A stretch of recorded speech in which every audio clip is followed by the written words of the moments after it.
अस्सलाम वालेकुम व्यूवर्स, कैसे हैं आप सब लोग। उम्मीद करता हूं सबों को बखैर व आफियत। नाजरीन, रशिया की जानब से एक ऐसा न्यूक्लियर हथियार बना दिया गया जिसने अमेरिका समेत दुनिया भर के अंदर खतरे की घंटियां बजा दी हैं।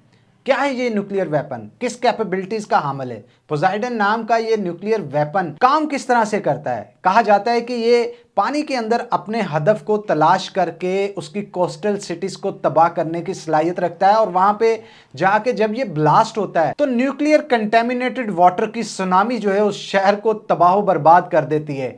क्या है ये मिसाइल, किन कैपेबिलिटीज का हामिल है, इसके ऊपर भी बात करेंगे। और इसके साथ साथ पाकिस्तान और इंडिया की बढ़ती हुई कशीदगी किस नौयत पे पहुंच चुकी है। क्या पाकिस्तान और इंडिया के दरमियान एक बार फिर से जंग होने जा रही है, और इस दफ़ा अगर जंग होती है तो किस नौयत की होगी।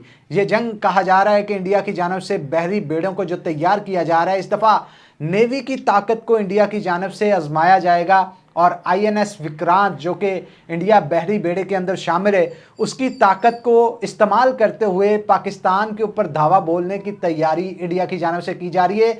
पाकिस्तान ने भी इसका तोड़ तलाश कर लिया है। वो तोड़ क्या है, कौन कौन से मिसाइल है जो कि कोस्टल सिटीज के ऊपर पाकिस्तान की नस्ब किए जा रहे हैं, और उन मिसाइल से किन किन जगहों को और किन किन चीज़ों को टारगेट किया जाएगा, निशाना बनाया जाएगा। इन तमाम तर चीज़ों के हवाले से गुफ्तगू करेंगे। लेकिन इससे पहले अगर अब तक आपने हमारा चैनल सब्सक्राइब नहीं किया तो चैनल को सब्सक्राइब करें। उसके साथ साथ वीडियोस अगर पसंद आ रही हैं तो लाइक और शेयर भी करें। तो आगे बढ़ते हैं जनाब। सबसे पहले रशिया के हवाले से बात करते हैं। रशिया ने गुज़श्ता मंगल एक तजर्बा किया। वो तजर्बा क्या था कि अपनी आबदोज से उन्होंने एक ऐसा टॉर्पीडो लॉन्च किया कि वो टॉर्पीडो इस चीज़ की सलाहियत रखता था कि अपने साथ 2 टन तक का न्यूक्लियर वारहेड कैरी कर सके। ये 20 मीटर लंबा और 1.8 मीटर चौड़ा 100 टन का टॉर्पीडो था। और कहा जाता है कि जेरे पानी 186 किलोमीटर पर आवर की स्पीड से ये टॉर्पीडो जो है वो ट्रेवल कर सकता है और 10,000 किलोमीटर इसकी रेंज है। अब 10,000 किलोमीटर अगर इसकी रेंज होगी और इसे आबदोज से लॉन्च किया जाएगा तो आप इस चीज़ का अंदाज़ा लगा सकते हैं कि ये कितना ख़तरनाक होगा। और ख़तरनाक इस वजह से भी है कि ये दुनिया में किसी भी जगह पे जो भी इसका मुल्क, इसका दुश्मन होगा, उसकी कोस्टल सिटी को ना सिर्फ तबाह करने की सलाहियत रखता है, बल्कि वहाँ पे ब्लास्ट, खुदा न खास्ता अगर न्यूक्लियर ब्लास्ट होता है तो एक ऐसी सुनामी आएगी जो कि न्यूक्लियर कंटेमिनेटेड वाटर की होगी। इसके ब्लास्ट के बाद जो कंटेमिनेटेड वाटर जहाँ जहाँ पे जाके जिस जिस चीज़ के साथ लगेगा उसे न्यूक्लियर कंटेमिनेट कर देगा। और आपने देखा होगा हिरोशिमा और नागासाकी जो कि गुज़श्ता सालों के अंदर अमेरिका की जानिब से जापान के शहरों के ऊपर एटॉमिक बम गिराए गए थे, उसके न्यूक्लियर फॉल आउट की वजह से आज भी वहाँ पे बहुत सारे बच्चे ऐसे हैं जो कि लूले लंगड़े पैदा होते हैं। तो न्यूक्लियर कंटेमिनेटेड वाटर के साथ सुनामी किसी भी शहर में लेके आना ये एक नई चीज़ थी। और यही नहीं बल्कि इसके साथ साथ जो ज़्यादा फिक्रमंद चीज़ है कि दुनिया भर के अंदर किसी भी मुल्क के पास ये ताकत, ये टेक्नोलॉजी मौजूद नहीं है कि पोसाइडन नाम के इस टॉर्पीडो को रशिया की जानब से न्यूक्लियर वारहेड कैरी करने वाला बनाया गया है, इसे इंटरसेप्ट कर सके। यानी फायर एंड फॉरगेट की सिचुएशन होगी। अगर आबदोज से इसे फायर कर दिया जाता है टारगेट को लॉक करने के बाद तो ये अपने टारगेट को अचीव करके ही रहेगा। रास्ते में इसे रोकने के लिए कोई भी टेक्नोलॉजी पूरी दुनिया के पास इस वक्त मौजूद नहीं। व्लादिमीर पुतिन जो कि रशिया के प्रेसिडेंट है, उनकी जानब से इस चीज़ का ऐलान किया जाता है कि उन्होंने एक ऐसा न्यूक्लियर वारहेड तैयार कर लिया है। तो उसके बाद अमेरिकन प्रेसिडेंट जो है वो काफ़ी गुस्से में आ जाते हैं और उनकी जानब से भी पेंटागन को ये कहा जाता है कि न्यूक्लियर टेस्ट जो है वो शुरू किए जाएं। न्यूक्लियर टेस्ट शुरू करने का मकसद क्या है, यानी कोई ना कोई वारहेड, उनकी जानब से भी कोई ना कोई मिसाइल ऐसा बना लिया जाए जिसका तोड़ रशिया के पास भी मौजूद ना हो। अगर रशिया के पास ऐसा मिसाइल है जिसका तोड़ अमेरिका और दुनिया के किसी मुल्क के पास मौजूद नहीं, तो अमेरिका की जानब से भी एक ऐसा मिसाइल बनाने की अब तैयारी की जा रही है जिसका तोड़ रशिया के पास मौजूद ना हो। आखिरकार रशिया को यह मिसाइल बनाने की जरूरत पेश क्यों आई, क्योंकि गुज़श्ता दिनों के अंदर आपने देखा होगा यूक्रेन और रशिया की जो वार चल रही है इसको रुकवाने के लिए अमेरिकन प्रेसिडेंट ट्रंप की जानब से खातिर खा कोशिश की जा रही थी और मुख्तलिफ किस्म की ट्रेडिंग सैंक्शंस रशिया के ऊपर अमेरिकन प्रेसिडेंट की जानब से लगाई जा रही थी। और रशिया की सबसे बड़ी जो ऑयल एक्सपोर्टर 2 कंपनियां थी उनके ऊपर भी सैंक्शन प्रेसिडेंट ट्रंप की जानब से लगा दी गई, जिसके बाद उनका दूसरे मुल्कों के अंदर एक्सपोर्ट जो है वो बंद हो गई थी और रशिया को माशी लिहाज से इसका काफ़ी नुकसान हुआ। जिसके बाद रशिया ने अपने ताकत के तवाज़न को बरकरार रखने के लिए, और रशिया आज भी मजबूत पैरों के ऊपर खड़ा है और दफाई साजो सामान के लिहाज से इसका कोई जोड़ नहीं, तो उन्होंने इस चीज़ को मद्देनजर रखते हुए पोसाइडन नाम का मिसाइल जो है वो लॉन्च किया और उसका कामयाब तजर्बा किया। अब इसका नाम पोसाइडन से क्यों रखा गया, यूनान के अंदर जो समुद्र का देवता है उसे पोसाइडन कहा जाता है, तो इसी चीज़ को, इसी नाम को मद्देनजर रखते हुए, क्योंकि ये समुद्र की गहराइयों में अपने हदफ को तलाश करके टारगेट करता है, इसी नाम की निस्बत से इसको भी समुद्र के देवता का नाम पोसाइडस दिया गया। आपने देखा होगा न्यूक्लियर फॉल आउट, तो आपने नाम सुना होगा कि किसी भी मुल्क पे अगर ब्लास्ट किया जाता है न्यूक्लियर का, तो न्यूक्लियर फॉल आउट जो है उस सिटी को तबाह कर देता है या उस मुल्क को तबाह कर देता है। लेकिन आपने न्यूक्लियर कंटेमिनेटेड वाटर की सुनामी जो है आज से पहले नहीं सुनी होगी। और ये जो वारहेड्स तैयार किए गए हैं, टॉर्पीडोज तैयार किए गए हैं, स्पेशली इस काम के लिए तैयार किए गए हैं, जो कि बड़ी खतरनाक किस्म की टेक्नोलॉजी है, जो कि अब दुनिया के अंदर लाई जा चुकी है। दुनिया में जितनी भी न्यूक्लियर एटॉमिक पावर्स हैं, उनकी न्यूक्लियर डेटरेंस को कम करने के लिए खास तौर पे काम किया जाता है। इसराइल और ईरान के दरमियान भी जब वार हुई तो वो वार इसी वजह से हुई। इसराइल का ये कहना था कि ईरान एटॉमिक पावर बनने जा रहा है, अमेरिका को भी उससे खदशात थे।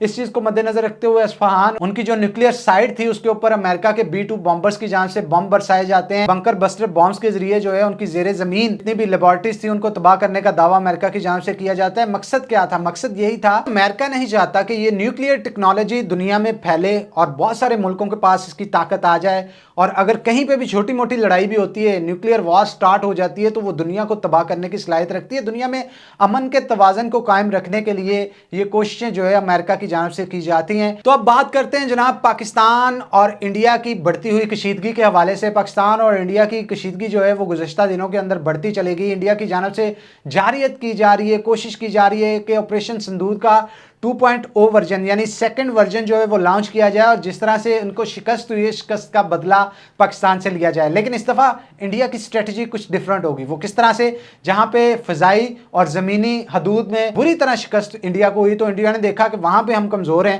पाकिस्तान फ़ज़ाइया जो है वो काफ़ी मजबूत है, हमारे पास चाहे बेहतरीन जेट्स मौजूद हैं, लेकिन पाकिस्तान के पास बेहतरीन पायलट्स मौजूद हैं, जो हमेशा कोई ना कोई ऐसी स्ट्रेटजी टैकल करके बना लेते हैं हमें कि हमारे जहाज़ गिराने के अंदर कामयाब रहते हैं। तो इस दफ़ा नेवी का सहारा लिया जाए। हमारी नेवी की फोर्सेस जो हैं वो पाकिस्तान से मजबूत हैं। तो यही वजह थी कि गुज़श्ता दिनों के अंदर आपने देखा कि नेवल चीफ जो इंडिया के हैं उनकी जानिब से ये बयान भी दिया जाता है कि ऑपरेशन सिंदूर 2.0 भी लॉन्च किया जा सकता है, और पहला जो ऑपरेशन सिंदूर है वो भी अभी तक ख़त्म नहीं हुआ, जो कि इस चीज़ को वाज़ेह तौर पर दुनिया को बताता है कि इंडिया के जो गलत इरादे हैं पाकिस्तान को लेके कि किस तरह से दोबारा इनके ऊपर जंग को मुसल्लत किया जाए, वो अभी तक ख़त्म नहीं हुए। और नोटम भी उनकी जानिब से जारी किया जाता है। नोटम क्या था कि जो समुद्री हदूद है उनके ऊपर नेवी की मशकें जो हैं वो इंडिया की जानिब से लॉन्च की जाएगी, जिसके बाद पाकिस्तानी नेवी की जानिब से भी नोटम जारी किया जाता है। पाकिस्तान नेवी की भी मशकें पाकिस्तानी हदूद हैं उनको मद्देनजर रखते हुए वहां पे शुरू की जाती हैं।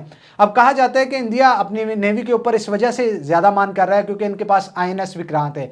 INS विक्रांत क्या है? एक ऐसा उनके पास शिप मौजूद है जिसको इस्तेमाल करते हुए वहां से फाइटर जेट्स को, यानी रनवे भी शिप के ऊपर मौजूद है, बहुत सारे मिसाइल भी शिप के ऊपर नस्ब किए जाते हैं, और जो फाइटर जेट्स होते हैं उन रनवे को इस्तेमाल करते हुए किसी भी दुश्मन मुल्क के 200 से 300 किलोमीटर की दूरी से जो है वो उन फाइटर जेट्स को उड़ा के जो उनकी कोस्टल सिटीज़ है उनको तबाह करने की वो सलाहियत रखते हैं। लेकिन पाकिस्तान ने इन तमाम तर चीज़ों से बेखबर नहीं है। पाकिस्तान ने भी इसके हवाले से तमाम तर चीज़ों को मद्देनजर रखते हुए इंडियन नेवी उसको टैकल करने के लिए स्ट्रेटजी मुकम्मल तौर पे तैयार कर ली है।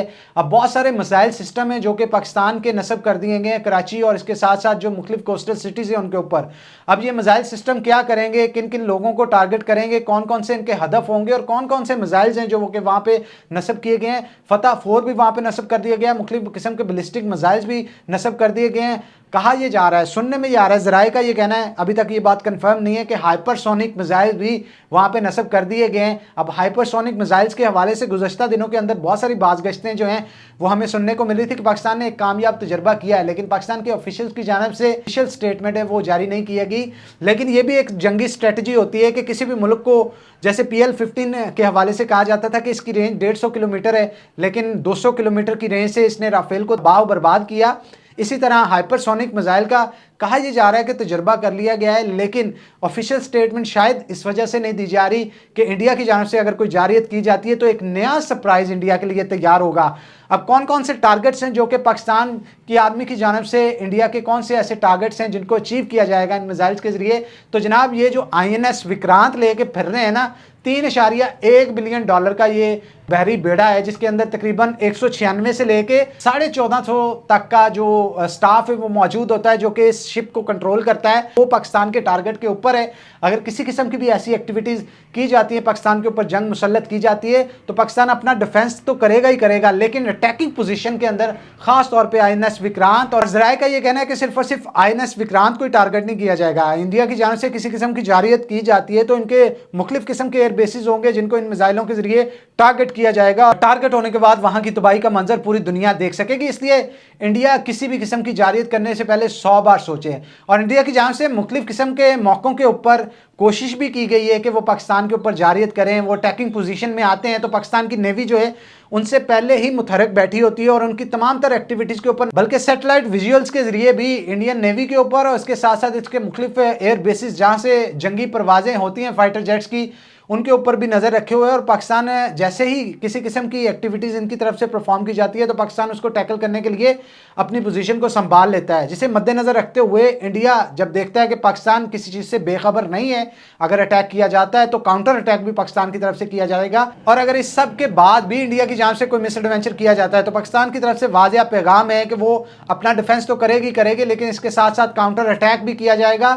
اور لاسٹ ٹائم جو 6-0 یعنی 6 طیارے پاکستان کی جانب سے گرائے گئے تھے اور پاکستان کا ایک بھی نہیں گرا تھا، وہ اس دفعہ 60-0 میں بھی بدل سکتے ہیں۔ 60-0 کس طرح سے جناب؟